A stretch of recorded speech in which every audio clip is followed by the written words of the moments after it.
Hey, Newsa-Cast listeners, you can find every episode on Apple Podcasts, Spotify, or YouTube.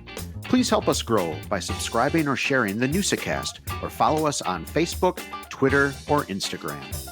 Now, let's get this show on the road. Jared Allen still plays on one of the national level teams. They've gone head to head in games like that. He's playing against Jackson.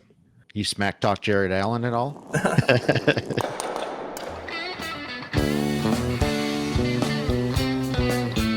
Welcome to the Newsa-Cast. What is a Newsa-Cast? It's where we bring local folk stories to life through conversation.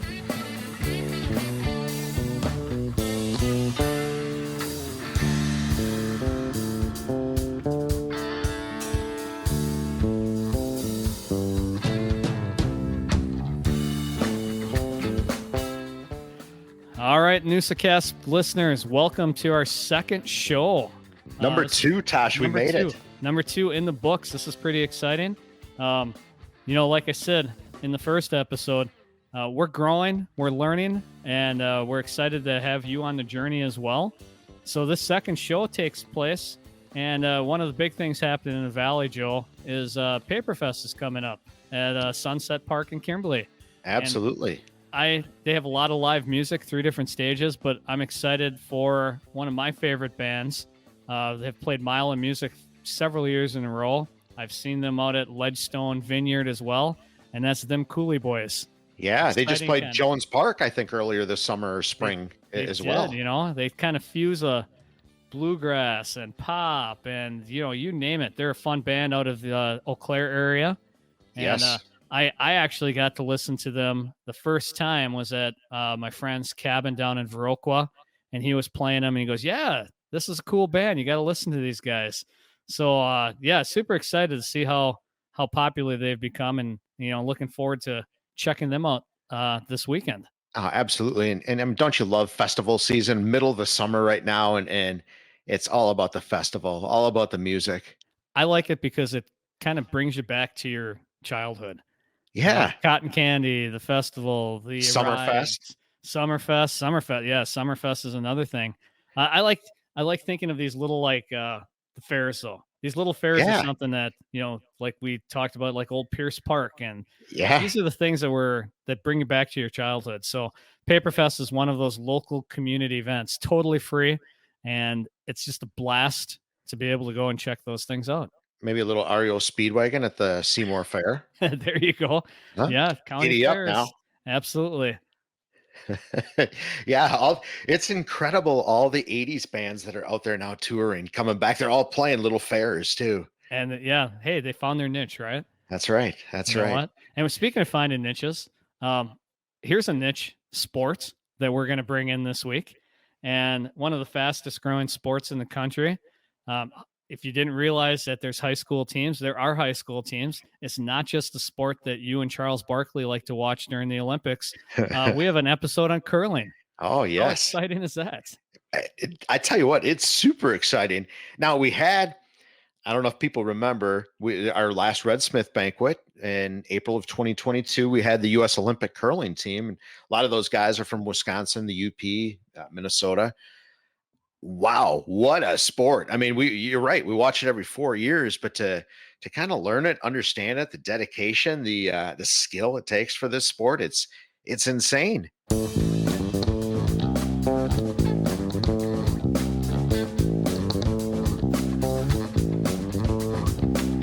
We hope you find this as interesting and eye-opening as we did. We've got a great main event with Scott and Jackson Armstrong in just a few minutes, and an exciting throwback with the U.S. Olympic curling team. You'll find that towards the end of this podcast, so stay tuned. We will get right back to the show, but I first wanted to let you know about one of our great sponsors. They were founded in 1889. They are a 4th generation family and employee-owned business. They're headquartered right here in Appleton, Wisconsin. Who am I talking about? Well, of course, Bolt Construction. Bolt was recently awarded 4 Build Wisconsin awards given annually by the Associated General Contractors of Wisconsin. 3 projects were recognized, including one we always see as we traverse through Milwaukee, and that is the great Children's Hospital. Bolt builds better. Bolt builds right out of Appleton, Wisconsin, and Bolt supports the Newsa-Cast and the Red Smith Banquet. Thank you, Bolt.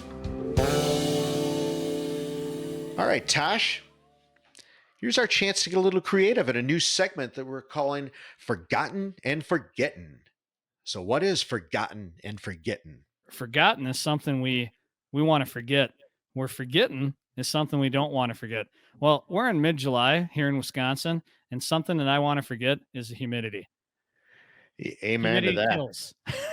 And I become a puddle, and humidity, that's why I don't go to Florida in the middle of the summer. I don't need the humidity. I can say I would buy stock in Gold Bond. That's a helpful product.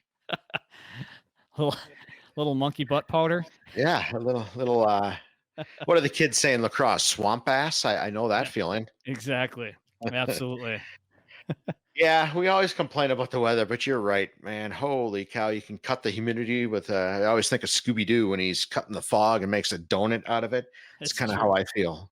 It's true. It's not all bad, though. We live here in Wisconsin for a reason. We have 4 seasons, and one of our seasons is humidity. Yeah, so absolutely. That's the way it is.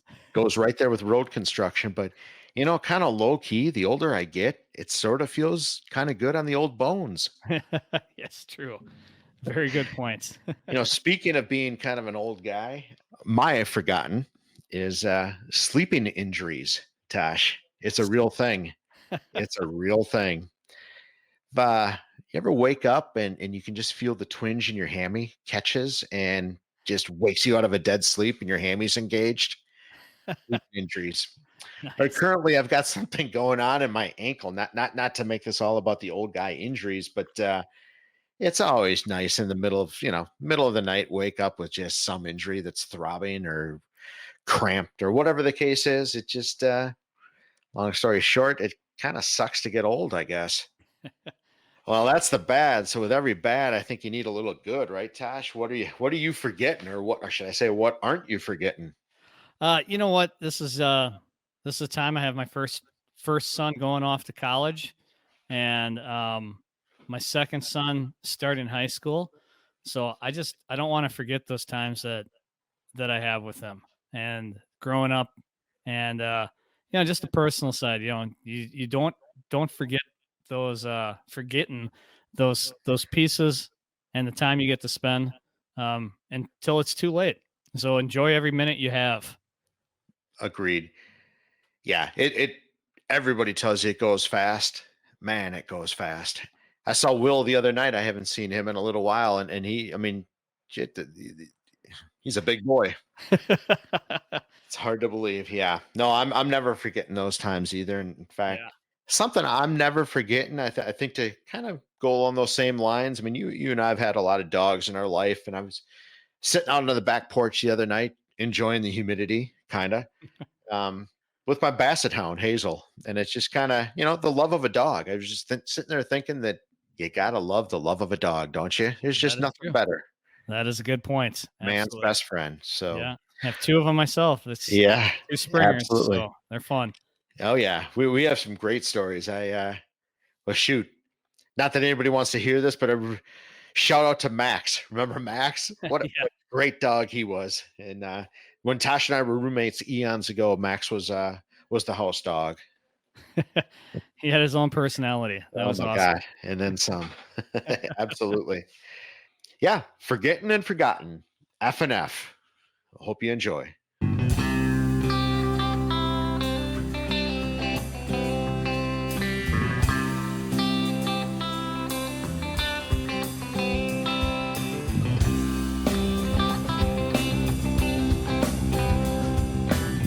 One of the goals of the Newsa-Cast is to bring you incredible stories of people that live right here in our backyard.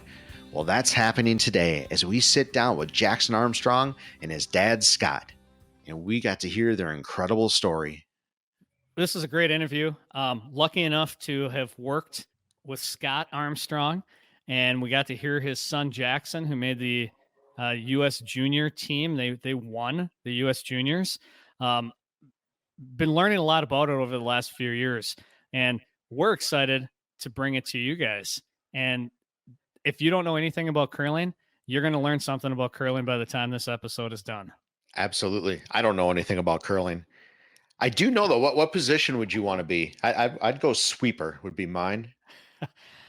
I don't think I could bend over and do that with my knees. So I'll be the observer drinking beer up in the glassed heated area. As the Armstrongs told us, maybe be the coach, right? Where they there you go. consult right before they slide, or I forgot the exact terminology, but toss the rock down the down the ice. Yeah, who knew too? The different types of ice surfaces as well. It's just fascinating. It's a great interview. Yeah, we hope you guys enjoy this, and you get to listen to the Armstrongs, specifically Scott and Jackson, talk a little bit about a sport that they love and is all in the family. Jackson, who are you? Where do you go to school? Yeah.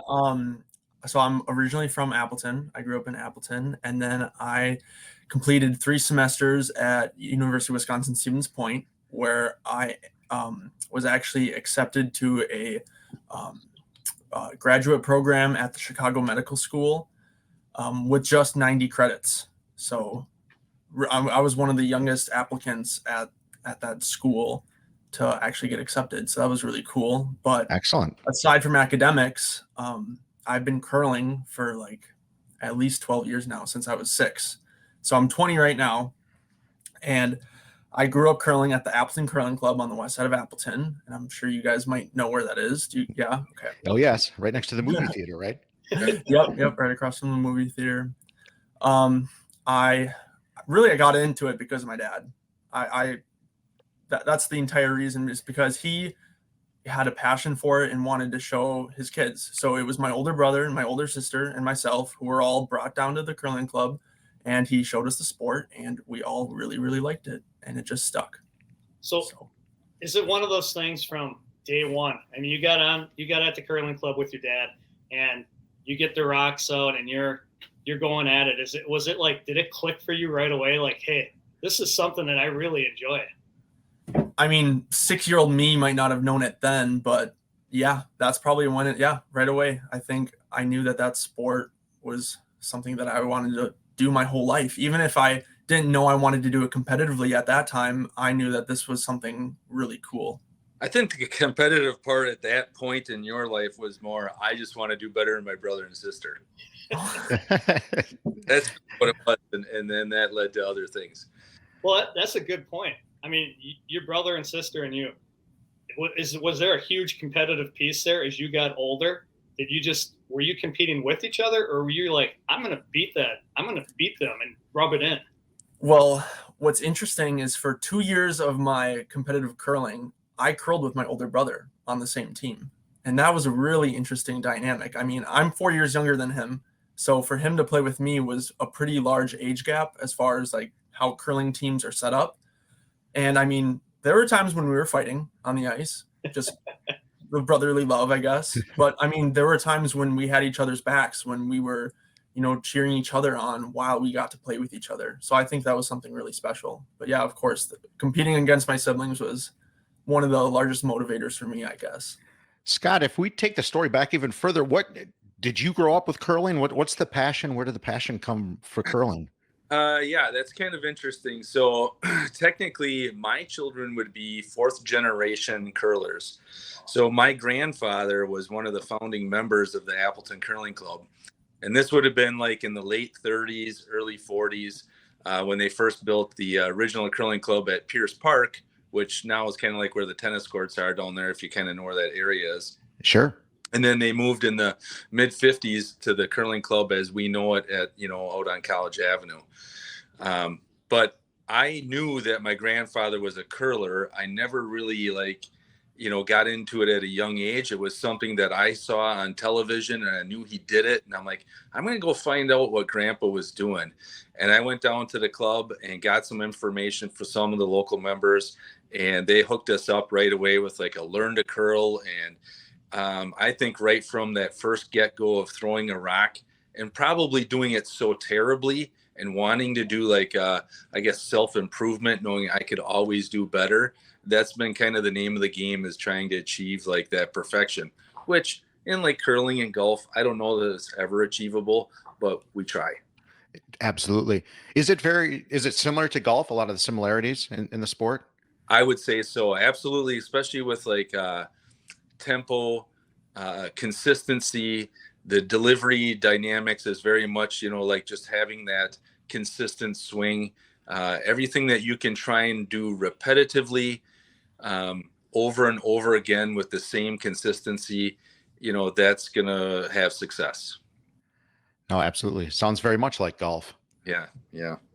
So as far as you're young, you're getting into this, were there leagues where there's a lot of travel? Were you competing against other adults at a young age? I mean, either of you can jump in. So in curling, there's like a developmental phase of your like athletic career. So like I would say like from the ages of 8 to 12, you're in the developmental program, and that's just where you're just playing to get better. You're playing to form relationships with other curlers. But once you get into the competitive division, that's 12 and up, and that's when you can go to different camps across the Midwest and really like tune in on your skills, form teams, and go to more competitive events. How much practice are you one of my older boys played soccer, and they have competitive practice, say 3 or 4 nights a week. Is that something that you're doing with curling? Are you going by yourself, maybe with a teammate or something? Are you just honing the release, the just working the skills? Yeah, during season, I could be going down to the curling club 4 to 5 times a week. And then I could also have events on the weekend on top of that. So it can be a lot, but I mean, it's not as physical of a sport as, let's say, football. I'm not playing a football game every night. You know what I mean? It's just, right. It's something that you can do more hours in, and you can put more hours in without the fatigue. But sure. Yeah, I put I a lot suppose of time. like every sport, it's just all about the fundamentals, right? The footwork and the fundamentals, just doing that over and over and over. Yep. So whether I'm practicing by myself, working on the fundamentals like that, or playing on a league with others to kind of get more of that team feel. But yeah, either way, I'm putting in the work. Yeah, no doubt. Jackson's kind of talking a little bit about, the transition from developmental curler to, national level. In fact, now currently national champion. But there's some other, I guess, levels that are kind of in between there too for youth too. I've been, fortunate to be part of developing those programs down at the curling club. So we have that developmental division, and then that kind of leads into what we call our high school group. And they're not necessarily kids who just become a national champion or, have the Olympics on their mind or something like that. But they also want to be involved in a club activity that, maybe isn't so mainstream like some of our other sports. So we have, currently right now, Appleton East, West, and North, Neenah, Menasha, Kimberly, right now, who are kind of, the major high schools that are involved at our club. That's terrific. So basically the whole FVA. Yeah, it is. And, at the height of us having the most curlers down there that were in high school, I'd say we had a year where we had close to 70 high school curlers. And we all play right in the same facility. Isn't like each high school has their own curling club, right? So we're, right. Housed in one complex. But usually we're somewhere between 25 and 35 high school curlers annually. All right, that's terrific. And what's the season? What's the months? Yeah, so I would kind of put it in as like if you kind of go with like winter athletics, so I would say that beginning of November until the middle of March. And anybody interested in that, just the Appleton Curling Club, right? Is it probably your best resource? Yeah. Just go to our webpage. I'm still the contact person on there. We have some other members who are starting to volunteer and put more time in and really help kind of take off with that. But yeah, that's probably the best access point to, if someone's interested in high school curling, and maybe even competitive from that, and maybe high school is like the introductory point to them. Mm-hmm. You can jump in at any point. You don't have to start when you're 6 like Jackson did. We get plenty of kids who come in as, senior year of high school. Right. start, right? But they want to try something, and it's funny. I'm still in contact with some of these kids who are now off in college, and even through that, and back in the working world, and they're members at other clubs in other parts of the country. Well, it's just like golf. It's something you can do pretty much your whole life, correct? Yeah. We just lost one of our longest members, Harry Bull. He just passed recently, but he did so much for our club, but he was still in his 90s, still curling down at the Appleton Curling Club. Oh, that's terrific. Way to go, Harry. Yeah, right. So I guess we jump back a little bit. So Jackson, you're at that point. You're 12 years old. What point did you know that you had some skills? And maybe Scott, maybe you can answer this too. What point did you know you had the skills to move on to that next level? I would say that at my first junior curling camp, this is a curling camp that takes over the course of the summer in Blaine, Minnesota, where junior curlers come from all over the Midwest, even the country. There are junior curlers that come from like Arizona or the East Coast or even like the West Coast. They all come to Blaine, Minnesota to meet other curlers, form teams, and kind of show off what they can do. And my first year, I remember looking around, having people's eyes on me. Like I kind of knew that people were like, who is this kid? He looks pretty good. And I eventually formed a team through that curling camp, and I played with that team for 7 years. And that's the team that I just won nationals with. So pretty crazy that those relationships lasted. And I don't know, curling is a sport of friends and teammates that we have each other's backs, and it's more than just a sport. It's like a true relationship with my team. So Scott, when did you know or think that he had some talent? Yeah, it's kind of crazy. So Jackson played football for Kimberly High School here locally too, and of course we know they have quite a regime of workout and routine and all that. And when we actually were at one of those camps, and they brought in a Canadian instructor, and if anybody's not quite familiar with Canada and curling, they're probably the largest country in the world with curlers and most decorated curlers in the world. But they brought in one of these instructors, and he was trying to show these kids how to sweep more powerfully and effectively. And when I saw him doing what he could do with that instructor and kind of like putting himself in the same like world-class sweeping ability as that instructor, that's when I kind of knew we had something where he could really be a very powerful front end player, meaning he's, the first or second player on the team of 4. That's pretty cool. So you're 12 years old, and so do you travel like the Midwest then at this point when you're into you're into the more competitive? Are tournaments all over the Midwest, all over the country? What does that look like? Yeah, a typical season we would have been traveling like across the Midwest. There's a lot of curling clubs in Wisconsin, so I mean we would go down to Portage, we would go the Superior has a curling club that I've been to, but a lot of the events are in Minnesota, so we'd go over there to Blaine, Chaska, St. Paul in the Twin Cities area. And then some events like the national events, so like U18 nationals, U21 nationals, those kind of jump around more. So this last year at U21 nationals, it was in Boston in Massachusetts.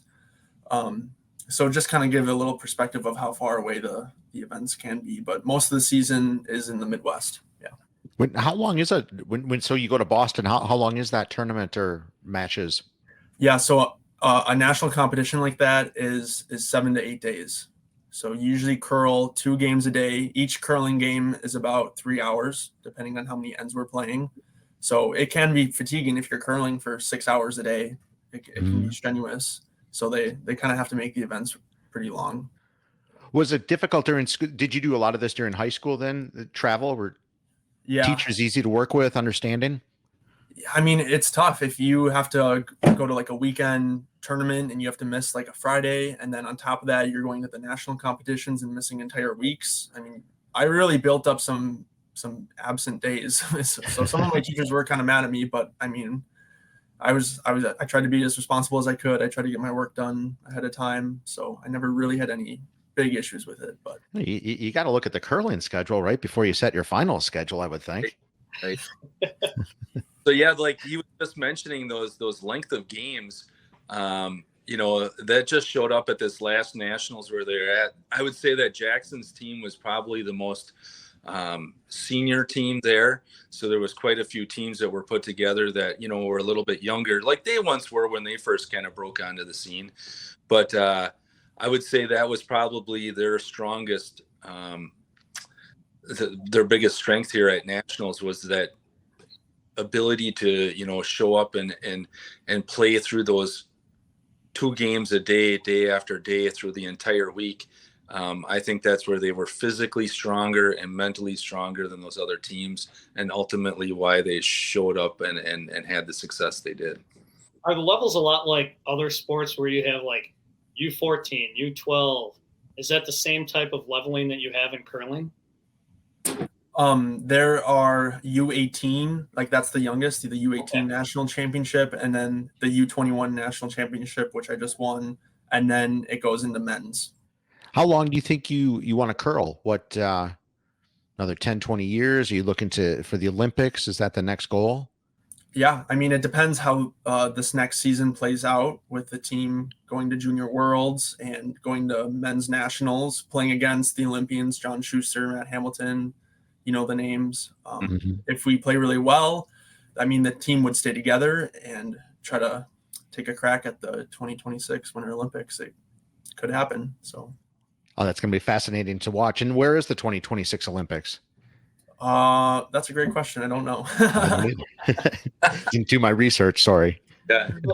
So let's look at what you just competed in. You just won the U21 nationals. Tell us a little bit about that tournament and how it went for you. Yeah, so the tournament began with a full 7-game round robin. So there's 8 teams there. Each team plays each other one time. So that is the bulk of the tournament. And we went undefeated through the round robin, putting us at the number 1 seed. We did have a few close games. It was not easy. We had some close games, especially against some younger teams too. We kind of got taken off by some of the younger players who actually threw really well. But we were seeded number 1 at the end of the round robin. And we had to win the next two games, and we did. So 7 games, and then you have kind of basically the top team. You get seeded number 1, and then you have to win 2 more games to win the championship after that. Yep. So it was a page playoff. So we were the number 1 seed. We played the number 2 in the first game, and then the number 2 had to play the winner of the 3 versus 4. Little bit different playoff system than a typical like straight semifinal final. They're really trying to give as much advantage as they can to the teams that had the most success in the round robin. So, that's why they try and put the 1 and the 2 versus each other. So like, hey, loser of that game, even though you're the top 2 teams here, you're not eliminated. You at least have a chance to play back into a championship if you lost that 1-2 game. And now you win that. And so where are you off to next? Where are the worlds? Yeah. So the World Junior Curling Championships are in Lohja, Finland. But the U.S. men's junior national team last year at Worlds finished 7th out of 10 teams. So the United States actually got relegated, which means that we have to play into the World Junior B Championships first before we can make our way into the World Junior Championships. So both events are going to be in Finland, but we'll be going in December for the World Junior Bs. And if we finish top 3, then we qualify for the World Junior Championships in January. So you might have to go, or would you stay there the entire time? Is it that close of the Bs and the World Championships? Nope, they'd be 2 separate events, 2 times going back out. That's something to look forward to. Yeah. Wow. Where are your other teammates from? Yeah. So the skip of my team, so every curling team has a skip, and they're kind of the team captain, I would say. They call the shots. They know the strategy of the game, and they're kind of like the masterminds behind the whole game itself. The skip, his name is Wes Wendling. He is originally from Wausau, but he goes to school in Mankato in Minnesota. He's planning on moving to the Twin Cities, which is kind of where USACurling operates, where all the national teams are pretty close to. Kevin Tuma, he's the third on our team, and he is originally from St. Paul, so he won't have to do any moving, but he's already in the area. And then we are picking up 2 curlers from a different team. We're kind of like mashing 2 teams together. And those 2 boys are from Eau Claire. Yeah. But do you guys play the same position, or are you rotating through them? I'm a novice to curling. I've been throwing lead, so I've been the one who throws the first 2 rocks since I was 12. Okay. And it's just something that I've gotten really comfortable with, and I'm really good at it too. Mm-hmm. Wes, he's been skipping since he was 12. So it's kind of like you kind of find the spot you're comfortable with, but there's some flexibility. You can change some players around and see what they do. But now, before you throw, are you conferring with the captain then and what type of throw you're going to go with, or how does that strategy work? Oh yeah. So before every shot is called, there's the type of shot, the speed that it needs to be thrown, the correct rotation needs to be like confirmed before that rock is thrown for the accuracy of the shot for the shot to be executed. So do you guys get into like watching film, like studying your release, understanding that? So we've already been watching some of our film from junior nationals in Boston, and we've been analyzing it with our coach and looking at little things that we can be tweaking already for this upcoming season. And we're already having a practice in June. So even over the summer, we're going to be practicing because we are the men's junior national team. So there's a higher level of commitment now that goes into it. We don't really get a whole lot of free time now. Right. No, I would imagine. And yeah, people just don't see that. I can't even imagine the amount of time you put into this. They got a new coach now too, by the way. It was always kind of myself and Wes Wendling, the skip's father, from Jim Wendling from Wausau. We've been kind of the coaches, the 2-headed monster here of, getting these guys to the level of where they're at. But once they win nationals, they're pretty clear about like, okay, take a seat, guys. Right. We got somebody else, Are most of the good curlers, is it a generational thing, similar story to yours, Jackson, or are there kids that are literally new to the sport? Yeah, there's a mix of both. I mean, there are some family bloodlines that always stick to the sport that have like kind of like a famous last names, but there's also new curlers that come out of nowhere that can be just as good. So it's anybody's sport, really. Right. Do you get them, Scott, when you have the tri lacrosse days, can you tell when a kid is hooked? I mean, can a kid get hooked in basically one day? I would say that they can. I would say typically, I know this sounds kind of silly, when we start with them as juniors, when they're like in that 6-year-old to 12-year-old range, I think they get hooked on more of the fact that we have snacks and social time after practice than it is more just what's going on the ice. If I get little candy dishes out there or whatever, that seems to be the kind of the hook. And it is my intention. Let's have fun and see where this goes. If they can take it to whatever level they want, but we got to start with, let's have something that's fun first and then go from there. But I have seen kids who have come out literally one time and they're like, they go head first into buying curling shoes, buying brooms and other equipment and pants and stopwatches and all that. We provide all those things for free at the club. Of course, let's just call it the local bowling alley shoes versus your own ball and shoes. Okay. Right. But kids, as soon as they know it, and they go head first and just buy all the equipment. Having 2 kids playing 2 different sports, I always laugh at I cry, I guess, more at the price of shoes. How reasonable are curling shoes? Yeah. Not so reasonable. So yeah, I would say that they run anywhere from like maybe low $200 on like the low end to maybe as high as like $400 or $500 for some really specialized shoes. That being said, because of that cost, a lot of curlers have been getting into customizing shoes. So they'll go buy a pair of like weightlifting shoes or skateboard shoes or something that has a good tread on it that they feel good with or comfortable. And they actually build and customize their own shoe. That's been coming more and more common from Matt Hamilton, from the US squad that you had there at the Red Smith a few years back. Right. He kind of streamlined that with maybe being a little bit more of a a fashionable guy, and kind of people watching him with the mustache and the hat and the hanky hanging out of his back pocket. So Right. a little flair and style to it, but he did that with shoes too. And that's kind of caught on. And a lot of kids across the country, of course, idolize that and see that, but it's functional too. Yeah. It's all about the look, right? You got to look right. Right. Is there, speaking of equipment, then is there somebody just starting in curling? Is there any other equipment that they would need to purchase? I mean, I'm assuming the stones are provided, but as you advance through your career, Jax, I mean, do you have a bunch of stones that you keep? No, I do not have my own set of curling stones. Okay. Probably a dumb question, but no, actually it's quite common actually, but there's 16 stones per sheet. And they weigh about 42 to 44 pounds a piece. So I don't think you would want to be traveling around with those in your car too much. So that's a lot of weight.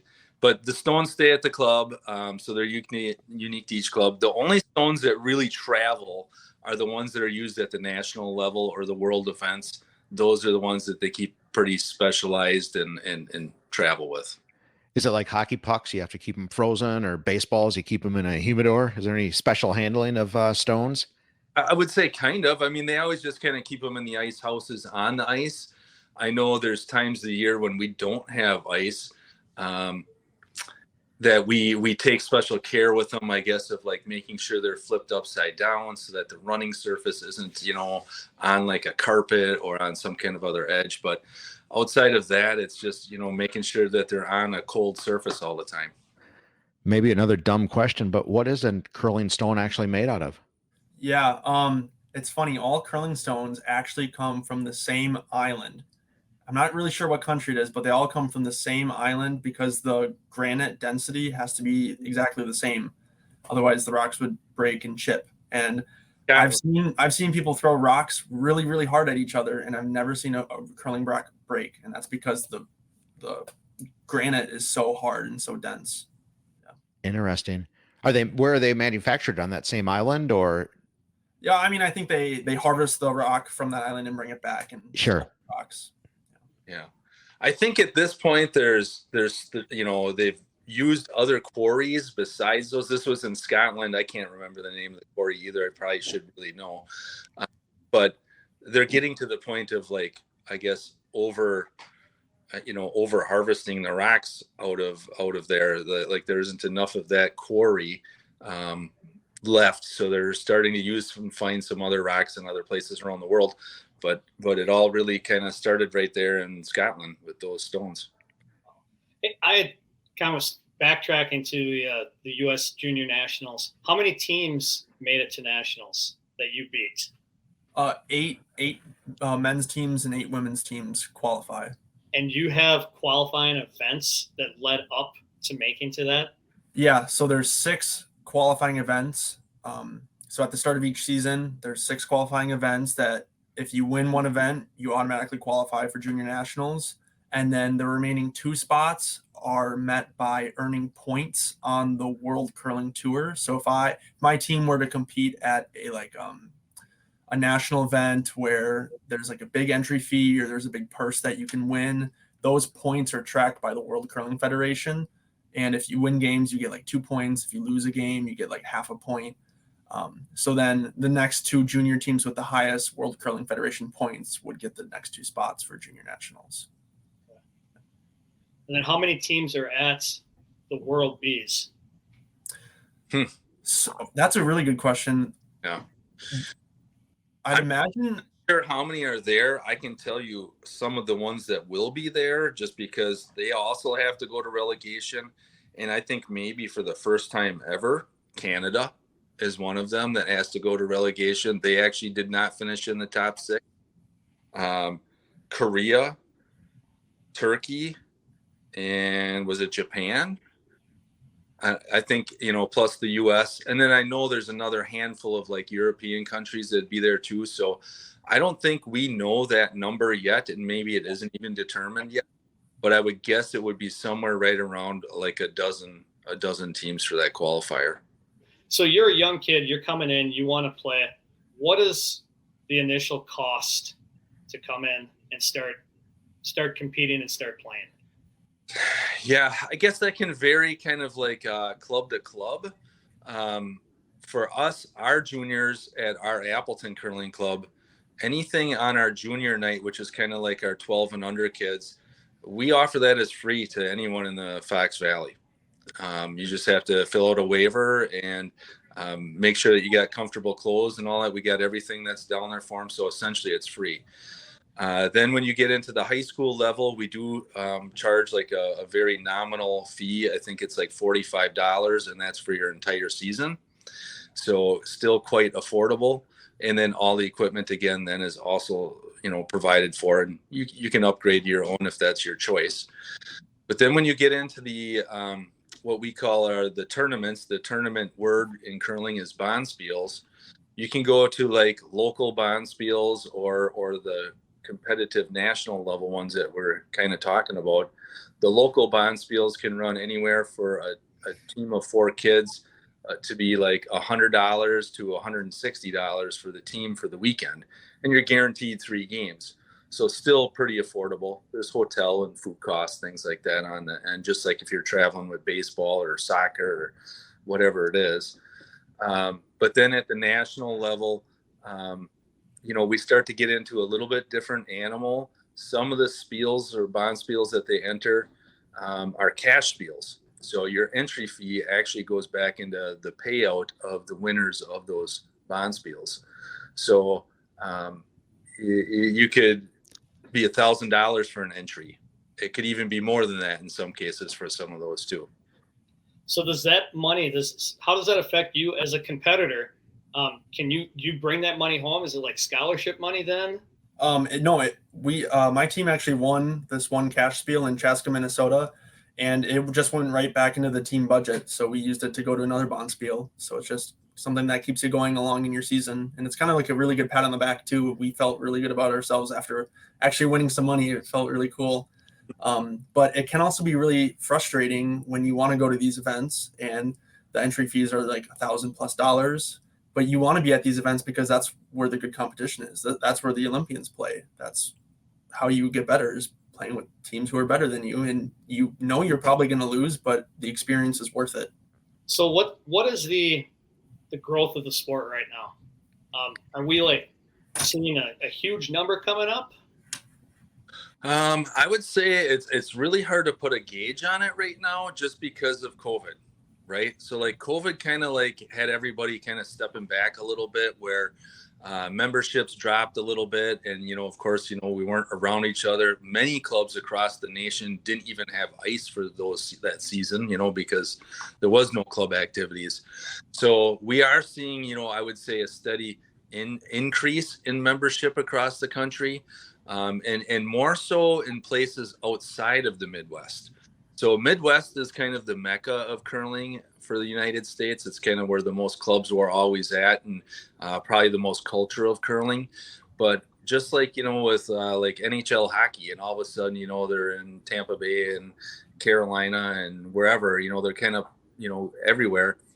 They are popping up around the nation everywhere. So, who just built a curling club in Nashville? That was Jared Allen and Mark Bulger, 2 former NFL players. So, they were like the pioneers for that there. And Jared Allen still plays on one of the national level teams with Jason Smith. So he's playing against Jackson. So they've gone head to head in games like that. So, but yeah, there's a lot of arena ice around the country, which what that means is they're hockey arenas that kind of have a dual purpose as a curling club too. So they'll get some dedicated ice time for curling, yet it's really a hockey arena. But they always strive to have fundraising towards having their own dedicated facility outside of the arena. So can you tell me a little bit about the ice? I know it's different. My kids are hockey players. Yeah. I know the ice is a little different for curling. What's different about it? Yeah, the first thing anybody says when they step on curling ice is they go, "Whoa, it's bumpy." And that's because we pebble the ice. We sprinkle water, and that makes little tiny bumps for the rocks to run on. If we didn't have the pebble, you would push a rock as hard as you could, and it wouldn't go down to the other end of the sheet. Because, these sheets are like 160 feet long, I think. Yeah. So the rocks do have to travel a bit of ways, and that pebble helps them go pretty far too. Yeah. And you have to pebble every so often? Is it like in between, like resurfacing ice for hockey? Do you have to do the same thing? Yeah, I mean, kind of like how a Zamboni goes around, but once you start a curling game, it doesn't get pebbled. It'll get pebbled once the curling game is over, and then the next game comes on. So just in between games, they do ice prep. Yeah.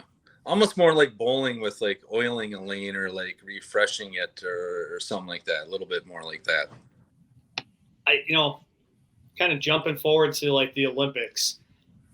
I'm a hockey guy, so I watch hockey Olympics, but the next thing I want to watch is curling. And I hear so many people, like you just mentioned Jared Allen, you mentioned, professionals that are starting curling clubs, that they say the one thing that I always watch is curling.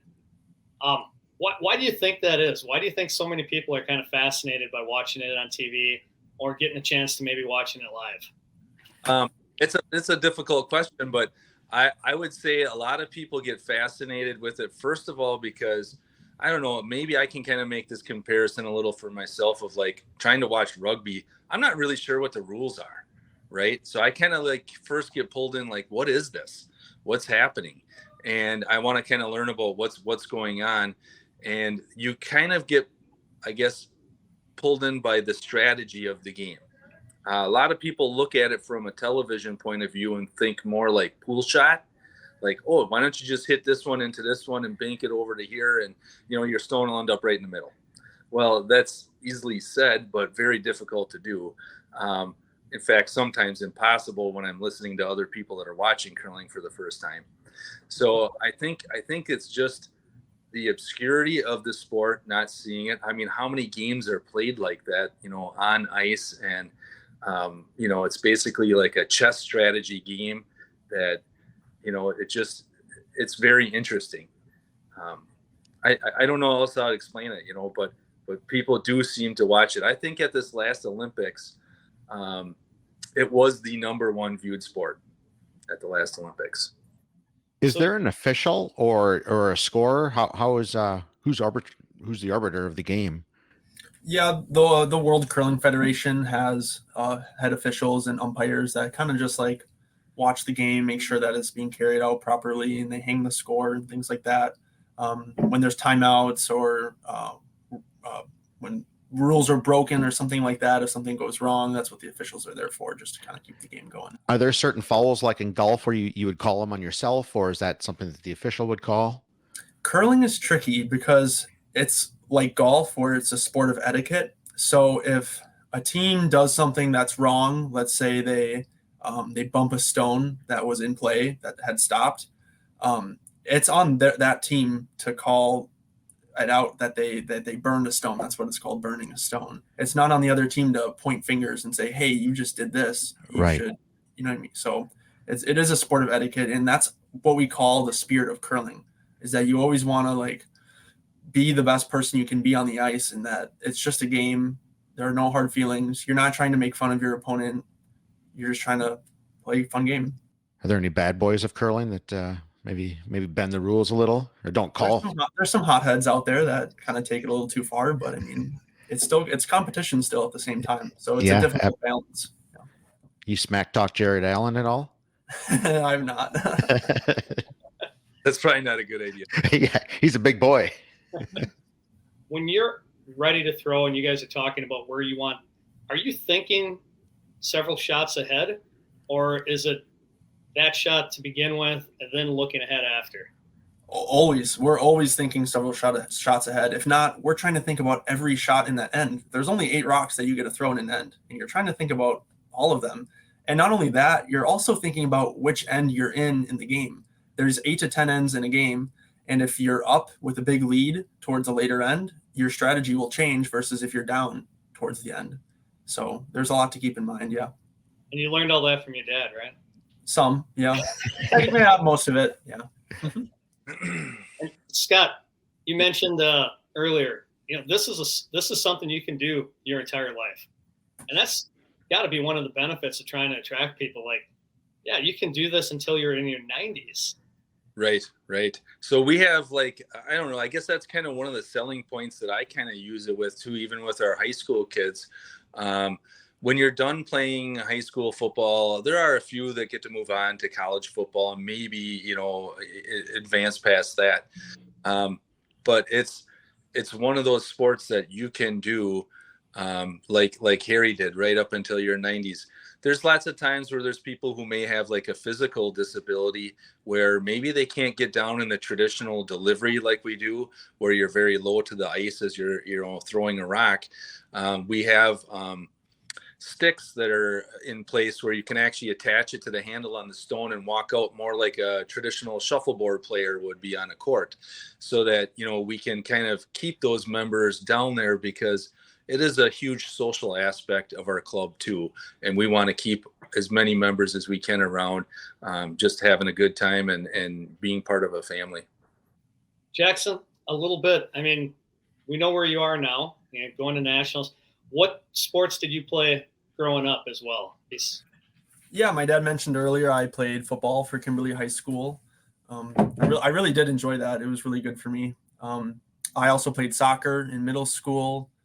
I swam when I was even younger on the FCYST swim team. So I've always been involved in athletics, but I mean, I've gotten to that age in my life where I needed to pick one, and I've kind of ran with it, as you've seen. So did you see other sports helping, maybe even helping curling? Your strength in football or your footwork in soccer, did those help curling as you grew up? Yeah, the things that I learned from the strength and conditioning program at Kimberly High School not only helps me with curling, but it's something that has helped me. It'll help me throughout my life. That's like, that knowledge is like so invaluable that like most people don't know like the lengths they go to at Kimberly High School to like teach you certain things like that. And it's been really beneficial and really helpful for me. Yeah. What year did you graduate from Kimberly? 2021. So you played for Coach Jones, and he's quite a guy. Yep, I was his last team. So do you have strength and conditioning for the national team? Do they have you on programs and stuff right now? Yeah, there is a USA national team sports coordinator who gives us workout plans. They even we train at the same training facility that the Minnesota Vikings train at. So I mean, the equipment that they're giving us is really awesome. Are you taking off of school to pursue?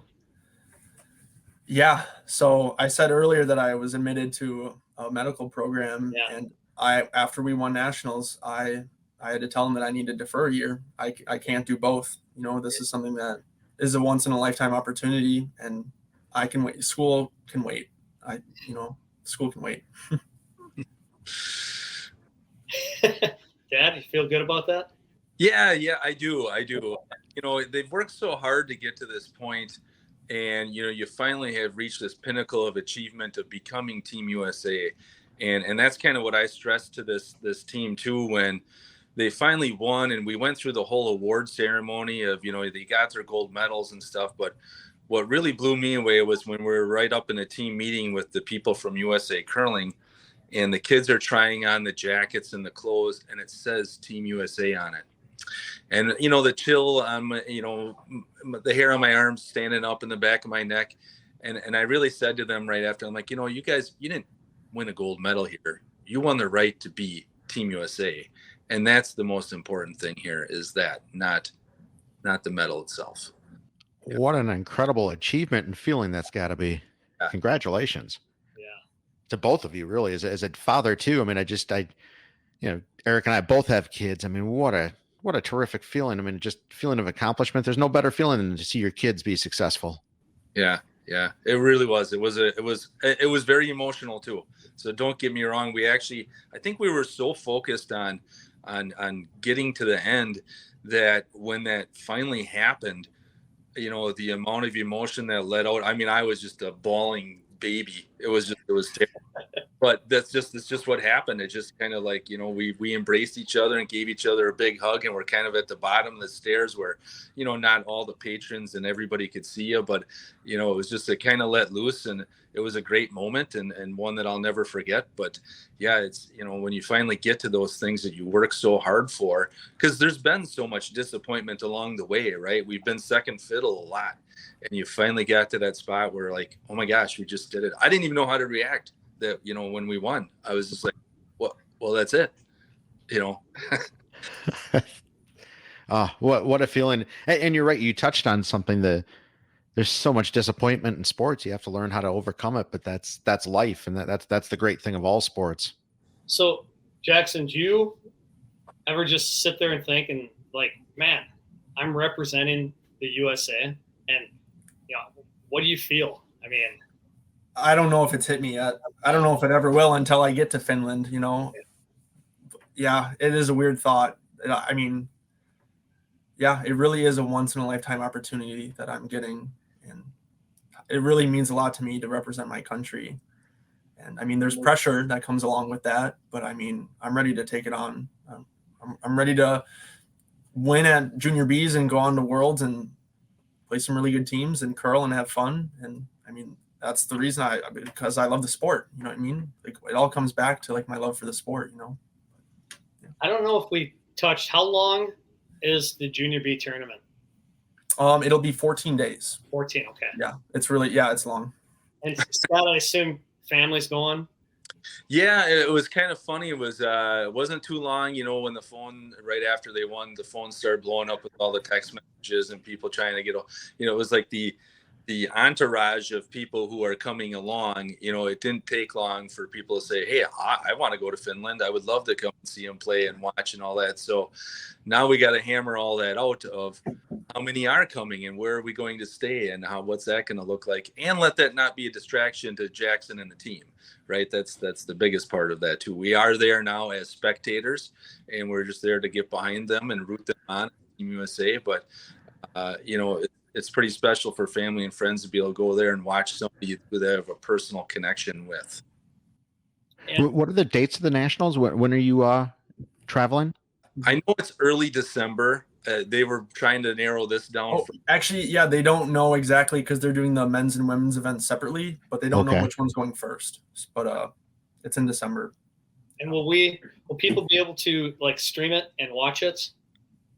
Yeah, most of the filming is on this website called Recast, which it's just like an online streaming service that anybody can watch. I think you have to like watch advertisements though to get like credits to watch the videos, but just one of those silly things. But if you want, anybody can watch it. If you want to watch it free, you go through the credit thing. And I think if you want to just watch it live as is, you can pay. But I think it's like per game, it might be like $2. It's really pretty affordable to watch those games. What a cool story. And I mean, who knew? And seriously, congratulations to both of you guys. That's just absolutely incredible. Thank you. I think we'll have to possibly have you on after. Yeah. And, just do a little quick interview and see how things went. And thank you guys so much for coming on. That's a great story. And it was a lot of fun. Yeah. Hopefully we're still smiling. Yeah. Yeah. Exactly. Yeah.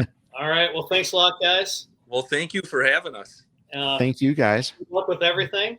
See you guys.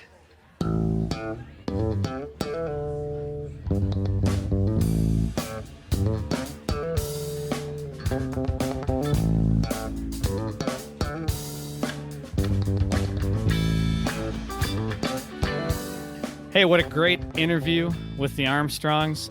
Learned so much about the sport of curling, and super excited to have a local tie to those to that World Championships this year, and even the National Championships to see those men. One other thing I wanted to tie into and move ahead is an old look at new. See what's happening in Northeast Wisconsin on a historical side, and I'm going to start it off, Joe. I have one that dates way back, even before our time. Back in 1881 in July, the ice cream sundae was invented in Two Rivers. No way, really? Yep. Basically, a gentleman, he was asked by a customer to top a dish of ice cream, with chocolate sauce and an ingredient only used in ice cream sodas. And that tasty treat became very popular, even though it was only served on Sundays. I like it. Thus the name Sunday? That's where the name came from, yeah.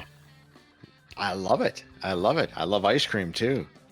Who knew? Who knew? Exactly. Well, I'll tell you one thing that ice cream goes very, very well with, and it's my look back. It's maybe not quite northeastern Wisconsin, but I do know a lot of people from northeastern Wisconsin that went to the show, and it was July 9th, 1995, right? Last Grateful Dead show, Soldier Correct. Field. Yep, absolutely. We were there. We might have mentioned it in the first episode. I'm not sure, but hey, we're big Deadheads. Digstown is big Deadheads, so I thought it was worth mentioning. It was a long time ago, but the music lives on, and that was one hell of a night, one hell of a day, that's for sure. Yeah, absolutely. Jerry's last show. You can't forget that. That's right. That's right. Always a hoot, Bobby. That was his last words to Bob Weir as they left the stage that night. That was a good show. Good time. Oh, absolutely. So, yeah, that's kind of fun, Tosh. That's kind of our clever look, I guess, at an old look at new. And I'm going to go have a dish of ice cream. I don't know about you. Yeah, maybe top it with a little beer on this side, but hey. Hey, there you go. I like it.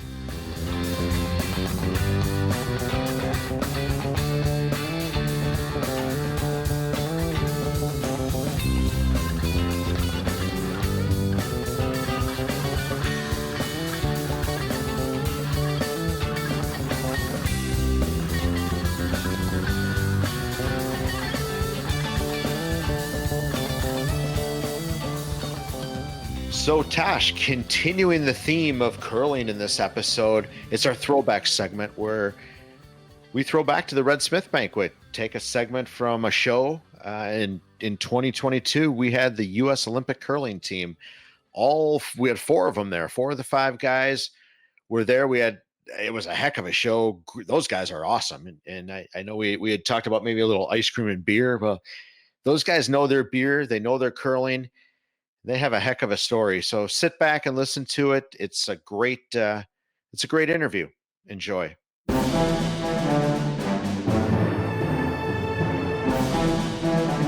Red Smith Sports Awards Banquet Throwback.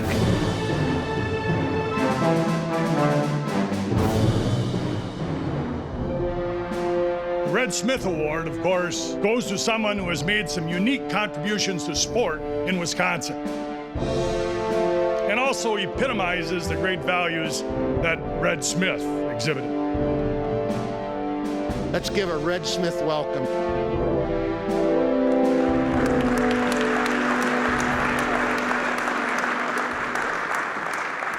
So we have members of the curling team that this past year, they were 4th at the Olympic Games. Awesome group of guys, fantastic stories. And what I learned more than anything else, and we'll hear from these guys, is there is a million things going on in curling. Let's bring these guys up, our Red Smith Award winners.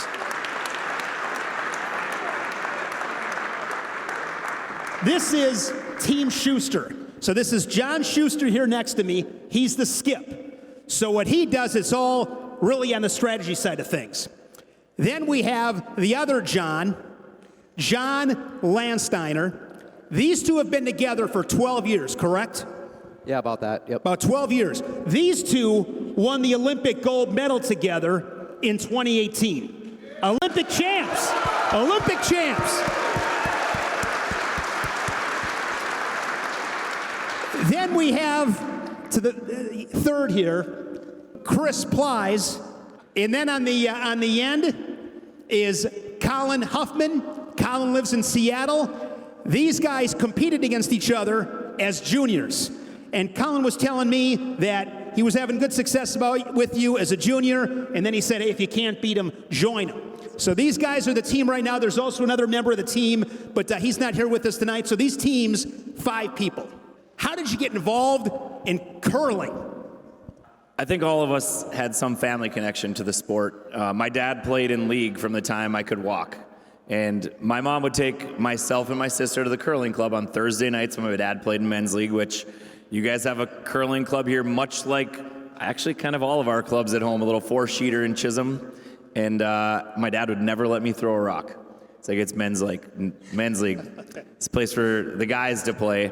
And that hunger to try to do the one sport I watched my dad actually play in league kind of grew. And finally in 6th grade, my pre-algebra teacher, he had a flyer after basketball season was done, because I was a basketball player in Chisholm, and we weren't allowed to do ice sports in the wintertime because we could get hurt or something for basketball. And I finally tried it on a Sunday night juniors, and from the first time I slid down the ice and delivered a stone like you guys have seen on the videos, or maybe while we were at the Olympics, it just was one of those things that just stuck with me, and I knew it was going to be something I wanted to do for a really long time. Who brought the flag into the opening ceremonies? This guy, flag bearer for the United States of America at the Olympic Games. How cool was that? You know, I don't know if you guys have the picture of it, but getting to share that moment with my teammates, the opening ceremonies are always the highlight of the Olympics. You can win Olympic gold, and yeah, that was amazing, but walking in the opening ceremonies and seeing it for the first time, the second time, third time, it doesn't matter, it's the highlight. And in the United States, we have to be elected by our peers, the other athletes that are going to be walking in that delegation, and to be bestowed that honor by your fellow athletes was what I think is one of the greatest honors in sports. And the great part about that is when you get bestowed that honor upon you, you get your teammates get to walk in right with you, right behind you, and have your back. And that was one of the greatest things ever, to share that not only with my fellow Team USA athletes from all the sports, but to have my guys right there behind me leading the U.S. delegation out for this Olympic Games. John Lansnyder, 3 Olympic Games for you. What is it about this sport that hooked you? What keeps me interested in curling is like this team right here is like a family, and you know, we're gone on the weekends away from our wives and our kids if we have kids, and it's a group of 4 or 5, sometimes 6 or 7 people that spend a lot of time together and have to trust each other, and that is really enjoyable for me, and to have accomplished the things that we have is rewarding, but also the grassroots of curling is amazing. Like we've been playing competitively for 10 or 12 years, and we haven't got to have a fun bonspiel, we call it. They're tournaments that you would play at your local curling club. And this last weekend, we actually were playing back in John's, close to his hometown, Hibbing, Minnesota. And we got to experience curling like we haven't in the last 10 years. And we had the time of our lives, just kind of being regular guys and having fun. It's the camaraderie, it's the people, it's all of that. Chris, what makes a great curler? I think it's the same as any other sport. It's something that, I've always said I'd retire from curling when I quit having fun. And being with these guys, we still have just a heck of a time. But it's the same as any sport. It's just the dedication. Curling, it might not be. We're not going to look like Leroy Butler. Most of us aren't going to be the biggest, jacked up, strongest guys in the world, but it's the time that you spend and what you're doing when nobody else is watching. So it was countless nights at the curling club late at night, or squeezing in rocks between leagues, or after junior practice was over. And just the commitment to never being content even when you've had success, never being content and continuing to put the work in, and just never being content. I think that would be the one thing. When it comes to curling, do you guys have anybody that you looked up to when you were younger? I mean, is that part of it? I mean, if you're a young football player, it's like, I like this guy, or baseball, I want to be Mike Trout someday. When you grow up in curling, is that part of the story? I think it has to be the story for everybody. Listening to the guys who were up here already. And I mean, for me, I went into the Hibbing Curling Club, the neighboring town where we were just playing this weekend, and I remember walking into that club and I saw national championship banners. And we're from a small town on the Iron Range in northern Minnesota of towns of 5,000 to 15,000 people. And I remember seeing national championship banners, but there was also a world championship banner hanging there. And it said Bruce Roberts, Joe Roberts, Jerry Scott, Gary Clefman. And 2 of those guys still curled in league there. And I remember I'm from a small town, I love this sport, and it's possible. And I think, that's the message that I give to kids is I walked into a curling club and I believed it was possible. And it was the day that I kind of made a dedication. I watched the Olympic trials in '97 in Duluth and said, I don't think those guys actually look that much better than me. Maybe I'm going to go give this a run. And you get humbled real quick when you don't win or even make it to a junior national championship for 4 years. And that's where the dedication and heart kicks in and not being content. And, but I had the belief from almost the first day I stepped into a curling club, because guys from my small town that were still there, still playing in league, that I got to play against in league once in a while, had accomplished it, and I believed I could do it from a young age. Colin, describe the pressure of curling. It's impossible to really describe well, but one thing that's interesting is, so we all play different positions. We throw, pairs of stones. So Steiner generally plays lead, he throws the first two. I generally play second, I throw the next pair, Chris the next, and John always throws the last two. And you'd kind of think that the person throwing feels all the pressure. Like they have to make that shot. If the last shot of the game is you have to put a rock in this spot, 150 feet down the ice, it seems like a really hard thing to do. But myself and Steiner, generally we're the ones sweeping it. And in curling, once again, you don't really notice it that much if you're watching it on TV. It's just kind of hard to figure out. But the people who really put the rock there, I like to take credit, because we're front enders and this is what we do, is me and Steiner are the ones actually responsible for making the shots. John just throws them. He holds them for 4 seconds, and then there's 25 more seconds that me and Steiner have the chance to mess it up, basically. So I've played kind of every position, and there's nothing I feel more pressure doing than basically when the skip lets it go, it's close, and now it's like, okay, don't mess this up. That's it. Chris, what have you learned from these guys? Certainly not how to do his hair from me.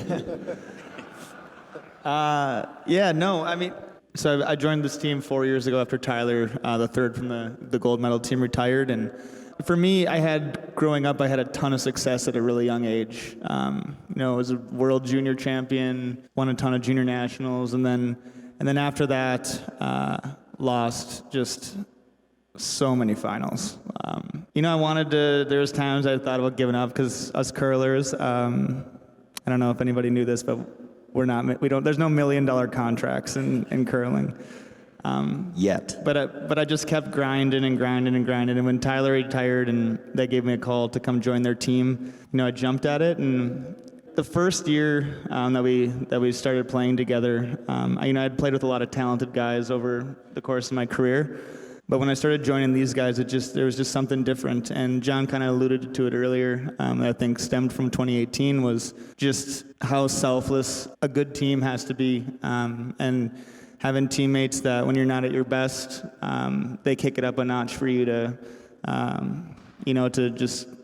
get wins. And I kind of learned that from them. I think that when I was growing up and I was younger, I was a bit of a hothead. I would break brooms, and I got a lot of warnings from officials and all sorts of stuff like that. And at the time, I was like, I wonder why. I just don't know why I can't break through, and I just can't. I wanted to win those nationals or go to the Olympics again so bad. And I think that's what I learned from them, was to be successful on a team, you have to be a good teammate, and you need to bite your tongue sometimes. But you also need to be able to have a tough conversation with somebody when you're noticing something that falls out of line of what your team's goal is. And I had never really been on a team that until I joined these guys that they both held me accountable, but also expected the same from of themselves. And so I think that I've never been asked that question before, though. So it's kind of tough to think. Well, it's been fun meeting you guys today. You guys are awesome guys, and I cannot wait to watch the Olympics next time it rolls through and be like, I know those guys, awesome guys, and hopefully you guys can get another gold medal. But thanks so much. Our Red Smith Award winners, the 2022 United States Olympic Curling Team. That was just some of the interview of the U.S. Olympic Curling Team and their appearance at the Red Smith Sports Award Banquet in April of 2022 at the Fox Cities Convention Center. To hear and see the entire interview, head over to our YouTube channel and check it out. All right, this week we had a great look at curling. We hope you enjoyed the throwback and all of the interviews with the Armstrongs as well. Tosh, yeah, absolutely agree. Great interviews. That's really what we hope to accomplish with this, with the Newsa-Cast, is to just bring you stories like Scott and Jackson Armstrong. Who knew these folks lived in our area? And that's really what we're trying to accomplish with this. So we thank you for listening. Please follow us on all our socials, the Newsa-Cast, Red Smith. You'll find us on any of the social outlets, on YouTube. And you do us one more favor, please like, subscribe, download this podcast. It really, really, truly helps us out. And with that, Tosh, we'll see you next Thursday. Enjoy a little Diggstown. Sounds good. See you later, Joe.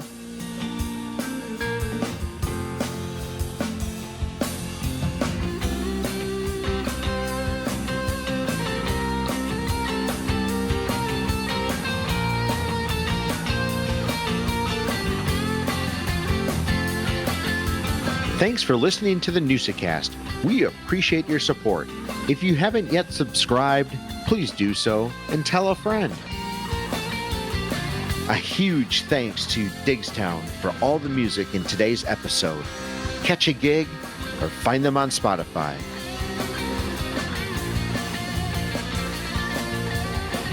Northeastern Wisconsin Sports Advancement is a 501c3 organization.